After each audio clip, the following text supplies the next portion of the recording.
Аз съм Никол, от ромски произход съм, на 18 години съм, от град Лом, живея в ромския квартал Стадиона.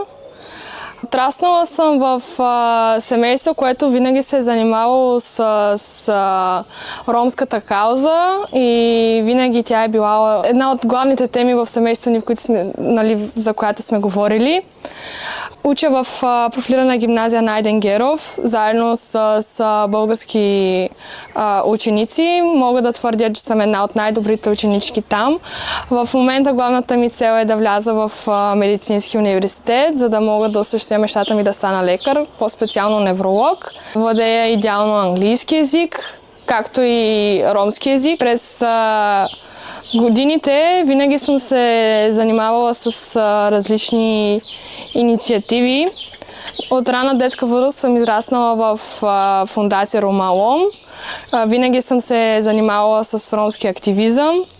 Посещавала съм училище Европа в продължение на 7 години. Участвала съм в доброволчески кампании. Винаги съм искала да уча в Американския университет в Благоевград, политически науки. И винаги това сме говорили. Понеже аз имам много такива, да кажем, дълбоки разговори с моя баща. Но се случи нещо в така близкия ни кръг от роднини. Едно момче заболя. Покрай него ние виждахме какво правят лекарите и колко много дават, за да спасят един човешки живот.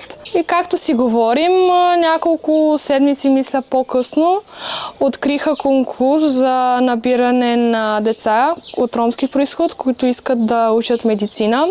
Програмата е на професор Ивайло Търнев и аз кандидатствах към тази програма. Одобриха ме и в момента сме към края на тази програма. Много деца отпаднаха, много деца изгубиха своята мотивация да следват медицина, но пък аз благодарение на моите родители смея да твърдя, че до последно запазих моята мотивация и в момента съм една от най-добрите в курса. Свиря на пиано. Тъй като моята фамилия не се занимава само с ромски активизъм, много от тях са били музиканти. Моят дядо е бил китарист, моят баща е професионален пианист. Една Коледа моят дядо е подарил пиано. По комунистическо време така е било малко трудно да се вземе, но той е направил, така дал е много от себе си да му направи такъв подарък, за да може той да се развива.